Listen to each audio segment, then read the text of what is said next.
Hi, Tara. I'm asking this question because I've done therapy 2 times. The last time was for a year. And I think in the middle of my therapy, I started listening to your talks, or maybe before, I don't really remember. So I was also doing therapy and meditation. So while your talks and the guided meditations that you do, I detected the things that I would like to work on in myself, and I accepted them, and I was forgiven toward myself. Every time I've had a therapy session, even though the therapist was really nice and insightful, I felt that the approach with therapy was there's something wrong with me and I need to fix it.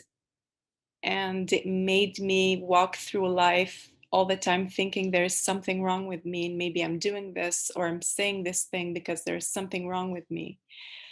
So I actually stopped therapy after like 1 year. It was helpful a lot at first, but at some point I felt like I'm just in this circle constantly thinking what's wrong with me. Mm, So I don't yeah. know. What do you think about that? Well, yeah, so thank you.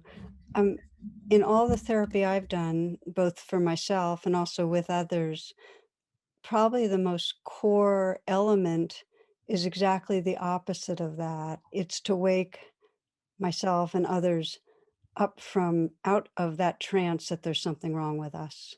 So if you were in a therapy process that was reinforcing that, I would say find a different process and a different therapist.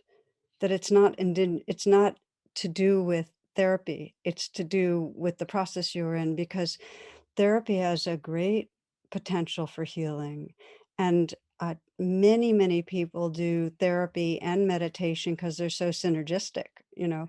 Therapy offers a holding space with a somebody who can help create a safe container to do the exploring. Therapy gives us a chance to unpack some of the stories and find out really what's at the root of them and to begin to feel them. Meditation creates the skill that lets us actually feel it fully because most people don't know the art of actually feeling fully, and it teaches very powerful pathways to self compassion, which a therapist can introduce, but we need to practice them on our own with meditation. So it's really synergistic.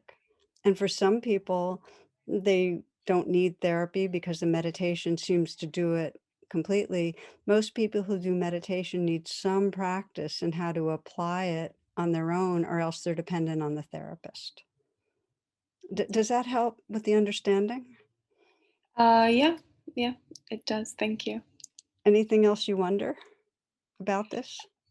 Um, no, I think every time I meditate, I'm gonna think about how I apply it, and I'm gonna, I think, decide for myself if I actually need to go back and find a Yeah. different therapist, or if I should just continue for now with the meditation.